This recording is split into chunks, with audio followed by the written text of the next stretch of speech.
Hi students, I am Upasana Rajput. Welcome to win study. तो students कैसे हैं आप सब? आई होप आप सब अच्छे होंगे। तो आज हम स्टार्ट करने जा रहे हैं एक्सरसाइज 13.2 का क्वेश्चन नंबर 6। तो स्टूडेंट स्टार्ट करते हैं। हमें क्वेश्चन नंबर 6 में क्या बोल रहा है? बोलता है solid iron pole consists of a cylinder of height to 20 centimeter and base diameter 24 centimeter which is surmounted by another cylinder of height 60 centimeter and radius 8 centimeter. Find the mass of the pole given that 1 centimeter cube of iron has approximately 8 gram mass. तो देखो student, सबसे पहले आपको क्या करना है, question को अच्छे से रीड कर लेना है कि आखिरकार आपको क्वेश्चन में क्या पूछा है। एक सॉलिड की बात की गई है, यानी कि एक आयरन पोल है जो कि एक सिलिंड्रिकल शेप में है। जैसे कि आपको ये डायग्राम में दिख रहा होगा कि एक आयरन पोल है जो कि सिलिंड्रिकल की शेप का है। बोलते उसकी हाइट कितनी दी गई है? 220 सेंटीमीटर दी गई है एंड बेस डायमीटर 24 सेंटीमीटर, यानी कि उसका जो डायामीटर है सिलेंडर का, जो कि आयरन पोल है जो कि सिलिंड्रिकल शेप का, उसका बेस डायमीटर कितना दिया गया है? 24 सेंटीमीटर दिया गया है। बोलता which is surmounted by another cylinder of height 60 centimetre and radius 8 centimetre. बोलता सरमाउंटेड मतलब उसके ऊपर एक सिलेंडर बना दिया गया है जिसकी हाइट 60 सेंटीमीटर है और रेडियस कितनी है? 8 सेंटीमीटर है। बोलता find the mass of the pole given that, आपको उस पोल का मास निकालना है और 1 centimetre cube of iron has approximately 8 gram mass, यानी कि जो आपका 1 सेंटीमीटर क्यूब है वो 8 ग्राम के इक्वल बताया गया। तो आपको उसके अकॉर्डिंग क्वेश्चंस को डील करना है, ठीक है, अटेंड करना है। तो अब आई होप कि आपको क्वेश्चन समझ आया होगा कि क्या इसमें पूछ रहा है कि एक मतलब आयरन पोल है जो कि सिलिंड्रिकल की शेप का है और एक सिलेंडर के ऊपर एक सिलेंडर रख दिया गया है। छोटा सिलेंडर होगा क्योंकि उसकी हाइट 60 है, बड़े सिलेंडर की 220 है। तो आपको पूछा गया है कि आपको पोल का मास फाइंड आउट करना है, यानी कि वेट फाइंड आउट करना है। और इस चीज को कैसे फाइंड आउट करोगे ताकि आपको पता चले कि इसका जो सॉलिड है, जो कि आयरन पोल है, जो कि दो सिलेंडर से मिलकर बना है, उसका वॉल्यूम कितना है, क्योंकि वॉल्यूम से तो आप पता लगा सकेंगे। अगर आपका वॉल्यूम आ जाता तो इट मींस आपका मास आ गया। समझ आ गया? तो ये कैसे निकलेगा, वॉल्यूम कैसे निकलेगा? अगर मैंने इसका वॉल्यूम निकालना है आयरन पोल का, तो मुझे बड़े सिलेंडर और प्लस छोटे सिलेंडर को क्या करना पड़ेगा? प्लस करना पड़ेगा। यानी कि जो मेरा टारगेट है, वो मेरा टारगेट क्या है कि volume of iron pole is equal to volume of big cylinder plus volume of small cylinder. ठीक है, अब देखो जो जो चीजें गिवन है मैं वो जरूर लिखवाना चाहूंगी, क्योंकि क्वेश्चन को मतलब क्वेश्चन सबको अच्छे से आता था, लेकिन उसको आप रिप्रेजेंट किस तरीके से कर रहे हैं वो चीज बड़ी ज्यादा मायने रखती है। स्टूडेंट्स देखो, जैसे मान लो कि आपको जो चीजें गिवन है पहले तो आप वो लिख लो, जैसे कि डायमीटर ऑफ बिग सिलेंडर कितनी दी हुई है? 24 सेंटीमीटर। ठीक है, अब आपको क्या निकालना है? रेडियस निकालना है। तो रेडियस कितना आ जाएगा? डायामीटर अपॉन 2, यानी कि 24 अपॉन 2, 2 1 जा 2, 2 12 जा 24। रेडियस कितनी आ गई?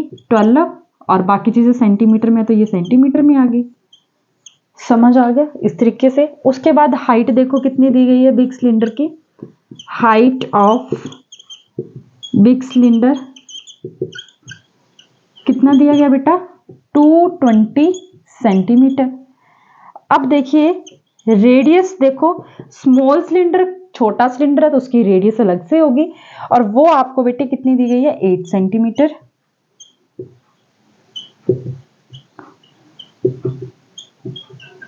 और छोटे सिलेंडर की जो हाइट है वो कितनी दी गई है? 60 सेंटीमीटर। ठीक है जी। अब जो जो चीजें आपको गिवन थी जिसका यूज करके आपको आगे बढ़ना था, वो सारी चीजें मैंने यहां पे मेंशन कर दी है, तो आप इसको नोट कर लीजिए। मैं क्वेश्चन इरेज कर रही हूं। ठीक है, तो ये इरेज कर दो बेटे, नोट कर लिया? 1 2 3।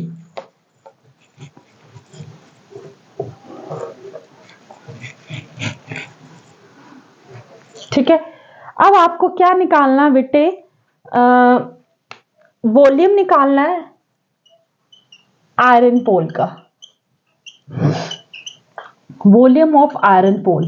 तो बड़ा सिलेंडर है जैसे ये, तो इसका वॉल्यूम निकालना, तो फॉर्मूला क्या होगा, पाई, रेडियस भी बड़ी है, हाइट भी बड़ी है, तो pi R square H, plus small cylinder है, सिलेंडर चाहे बड़ा चाहे छोटा है, उसका वॉल्यूम निकालने का फॉर्मूला तो सेम ही रहेगा, तो वहां पे लिख लीजिए पाई स्मॉल आर का स्क्वायर एच। अब देखो क्या चीजें कॉमन आ रही है, पाई कॉमन आ रहा है तो बाहर निकाल लिया। रेडियस और हाइट तो दोनों की डिफरेंट है, तो वो तो कोई सवाल ही पैदा नहीं होता, प्लस जो छोटा रेडियस है उसको स्मॉल आर से डिनोट कर रही हूं। पाई की वैल्यू उन्होंने 3.14 लेने को बोला क्वेश्चन में, तो मैं वही लूंगी 3.14। और रेडियस ऑफ बिग सिलेंडर यानी कि 12 मल्टीप्लाई 12, रेडियस का स्क्वायर तो मतलब 12 का स्क्वायर, तो इसको ऐसे लिखोगे। हाइट कितनी है आपकी 220 बड़े सिलेंडर की, प्लस स्मॉल सिलेंडर की 8 इंटू 8 इंटू 60, ठीक है। अब 314 पॉइंट का 1 आगे 2 0 100 आ गया, 12 को 12 के साथ मल्टीप्लाई किया तो 144 आता है। और मेरे पे ट्रस्ट नहीं है तो आप खुद करके देख लो, 8 8 का 64 होता है, मल्टीप्लाई 60 आ गया, ठीक है। अब 22 को 44 के साथ मल्टीप्लाई करना है, जीरो तो हम बाद में भी लगा सकते हैं, यानी कि 144 को 22 के साथ मल्टीप्लाई कर लें, 2 4 जा 8, 2 4 जा 8, 2 1 जा 2, 2 4 जा 8, 2 4 जा 8, 2 1 जा 2, 8 8 8 16, 8 9 10 11, और ये कितना आ गया 3, यानी कि 3168, एक जीरो आ गई तो एक जीरो आ गई, प्लस उसी तरीके से मतलब आप अगर आप जीरो भी साथ में लेके चलेंगे तो मल्टीप्लिकेशन बड़ा होगा ना, तो जीरो तो आप बाद में भी लगा सकते हो। अब 64 को 6 के साथ इस ऐसे ही मल्टीप्लाई कर लो, तो 6 4 जा 24, 2 बचे 6 का 36 38, तो ये कितना आ गया 384, आगे कितना है जीरो, एक जीरो भी तो थी। अब साथ में क्या है 314 अपॉन 100, अब इन दोनों को प्लस कर लो, 31680 3840, ये 0 8 4 12, 8 4 12 होते हैं ना, और 8 9 10 11 12 13 14 15, और 3 4 5, और ये कितना आ गया 3, ठीक है जी। मैं ये इरेज कर लूं,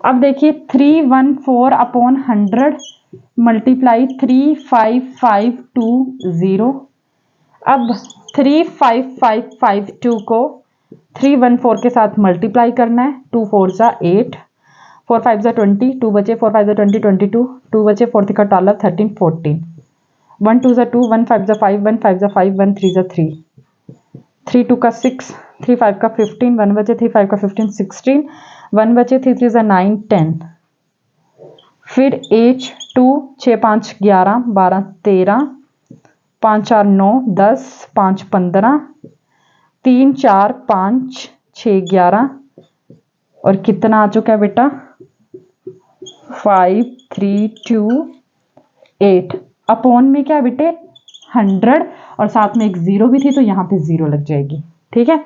अब पॉइंट कैसे लगेगा 2 के बाद, यानी कि यहाँ पे तो 11532.8 जीरो, ठीक है जी। पॉइंट के बाद जीरो का कोई मतलब नहीं रहता, तो 11532.8, और वॉल्यूम है तो किस में आ जाएगा सेंटीमीटर का क्यूब। अब ये आया बेटा वॉल्यूम, लेकिन आपसे पूछा क्या है मास, और 1 centimetre cube is equal to 8 gram के दिया ना आपको, तो इसको नोट करो पहले, फिर मैं बताती हूँ आपको। इरेज कर दो बेटे, ये मैंने आपको मल्टीप्लाई वगैरह सब कुछ करके बताया है, ठीक है, ताकि आपको कोई भी प्रॉब्लम ना हो, ठीक है।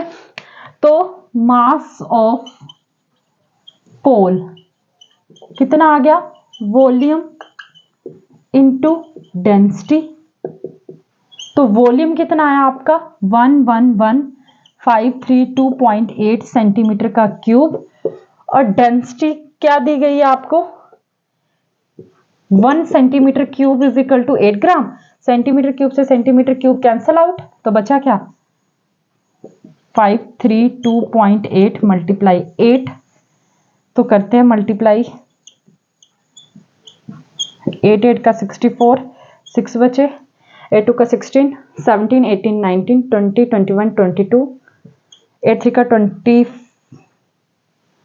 24, 3 का 24 26, 8 5 का 40 42, 8 1 8 12, 9 8 1 8, तो कितना आ गया 8 9 2 2 6 2 4। पॉइंट कैसे लगेगा, एक के बाद लगा हुआ है ना, पॉइंट भी देखना है हमें, और साथ में क्या आ गया ग्राम। और अब इतनी बड़ी डिजिट ग्राम में तो अच्छी नहीं लगती, तो आपको पता है कि 1 kg में कितने होते हैं, 1 kg में होते हैं 1000 ग्राम, तो इसको कर दीजिए 1000 के साथ मल्टीप्लाई, और सॉरी डिवाइड। जब आप इसको 1000 के साथ कर देंगे तो ये kg में आ जाएगा। अब देखिए 1 2 3 पॉइंट कहाँ आएगा, 1 2 3 यहाँ पे, तो आंसर आ जाएगा यहाँ पॉइंट आ जाएगा 2624 kg। लगा पता, आया समझ में? तो आई होप स्टूडेंट्स कि आपको मेरा ये क्वेश्चन समझ आया होगा और आपको मेरी वीडियोस भी अच्छी लग रही होंगी। अगर आपको मेरी वीडियोस अच्छी लग रही है तो प्लीज़ प्लीज़ मेरे चैनल को सब्सक्राइब करें, अपने फ्रेंड्स के साथ भी ज़रूर शेयर करें, and thank you so much मेरी वीडियोस को देखने के लिए।